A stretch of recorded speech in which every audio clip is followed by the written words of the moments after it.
we talk about often on this show. Is the media fair and objective? Sean says no, as you can see. But now the question also is, can the media be fair when reporting on China?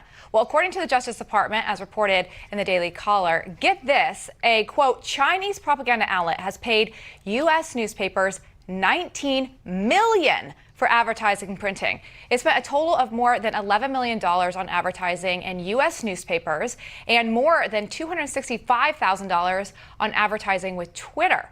And it doesn't stop there. The list includes some of the biggest and the most influential news outlets, including the New York Times, the Los Angeles Times, the Wall Street Journal, it keeps going, the Atlanta Journal-Constitution, the Chicago Tribune, the Boston Globe, the Houston Chronicle, and the Washington Post. Wow. Well, so all these media outlets are taking propaganda money from China. The question is now, can they report on Beijing fairly and aggressively? Well, let's ask our company, Genevieve Wood, Senior Advisor at the Heritage Foundation, and the political analyst, Mark Halperin. Welcome. Thank you, Lindsay. Thank you.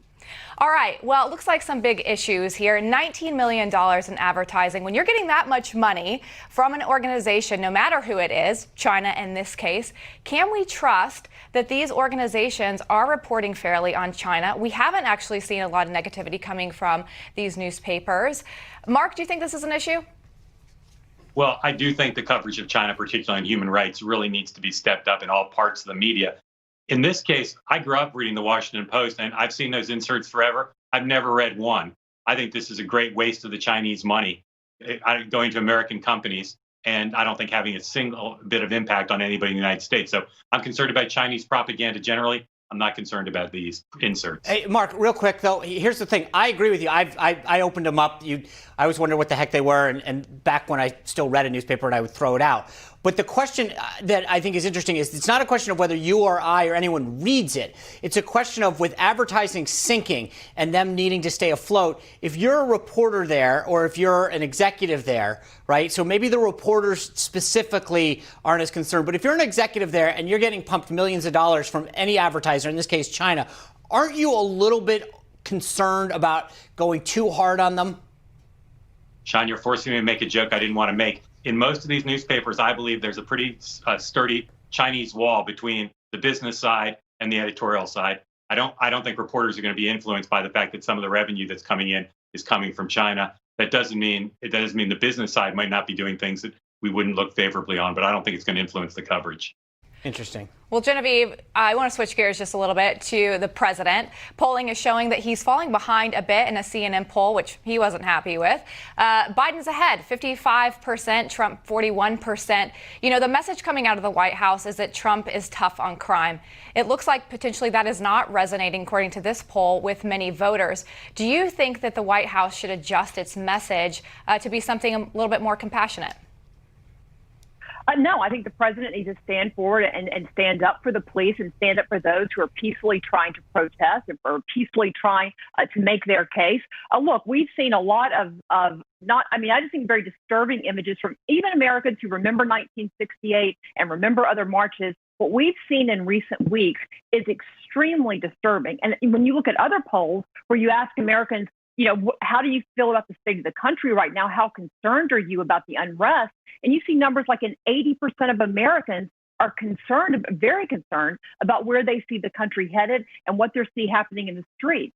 So I think the president ought to be saying, look, we want to protect peaceful protesters, but we see the police coming in under serious attack, not just by those looters and rioters and the like, but also by members of Congress, by members, I would argue, primarily the Democratic Party and the left, who are trying to demean them and claim that we should be defunding them. And whether they're all serious about that or not, it contributes to this hateful type of debate that we're having, left and right. The vast majority of people agree that the vast majority of police officers in this country and law enforcement are good folks who are putting their life on the line. And I think the president, the stronger he can determine or put out that message, I think is a very nice contrast from what he's seeing from Nancy Pelosi and many on the Hill.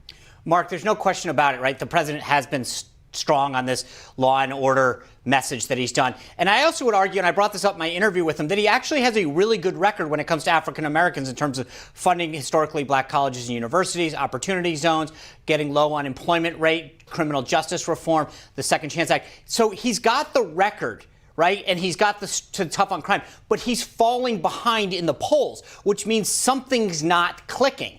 And so the question is, if you were asked what, because that's what, to Lindsay's point, I think it's a messaging thing, right? Biden doesn't have the record, to be blunt, but he's got the compassion piece going. He's saying the right things. He's meeting with the right groups. Is that what the president's missing, this third leg of the stool?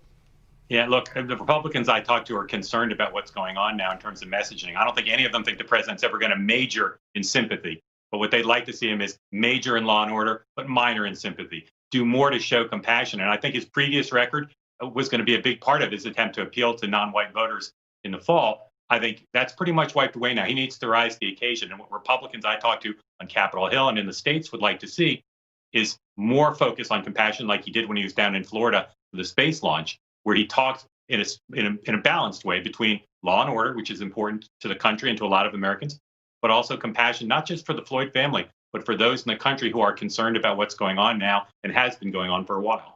You know, Genevieve, I totally agree with Mark that at some point politics is about perception. It's about making people think that you, as Bill Clinton would say, feel their pain. We always hear about who would you want to have a beer with. It's not like you're actually going to have a beer with them, but it's that sense of understanding and connecting with people.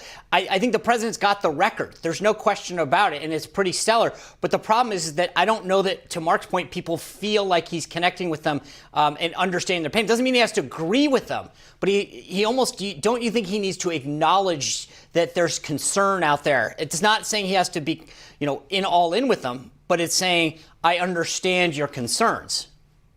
Yeah, and Sean, to me, elaborate on that point. I think what the president can do, and he's not ever been afraid of tough talk and pointing out the obvious. Sometimes people try to run from. It's like, look, many of the people you see out there protesting today, and even some of the writers, these are folks who they have been disadvantaged by the school systems they've been forced to go to.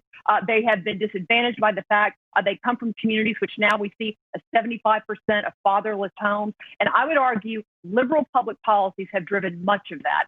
The disadvantage we see in our school systems is because we force people to go to a school where they're based on their zip code. We have used welfare programs and public housing and a lot of bad incentives to frankly destroy many of the African American families and structures in this country. So many of them that you see who are mad and angry, they have a right to be mad and angry, but I think sometimes they may not realize what drove them there. And I think that's what the president needs to point out, because if he can do that, and if he does it strongly, I think he can make a clear case of why more African Americans ought to be looking to conservatives when it comes to public policy ideas, as opposed to the left that I think has really done much to harm that community over the past 40 years. I couldn't have said it better myself. He needs to draw that contrast because these cities are not almost entirely controlled by Democrats and have been for decades. If he can talk about how he understands the concerns that they have and how he can help address it, I think that's really where he can win this argument back. But he's got to address the concerns out there and juxtapose what he's doing with how the failed policies have screwed them. So I appreciate both of you sharing your insights and look to have you both back. Thank you. Thanks, Sean. Thanks, Lindsay. All right. Well, the results are in, and a record number of West Virginians voted by absentee ballot in yesterday's primary. The state's attorney general joins us next. We'll ask him how the process went and if there were any problems with voter fraud. That's next.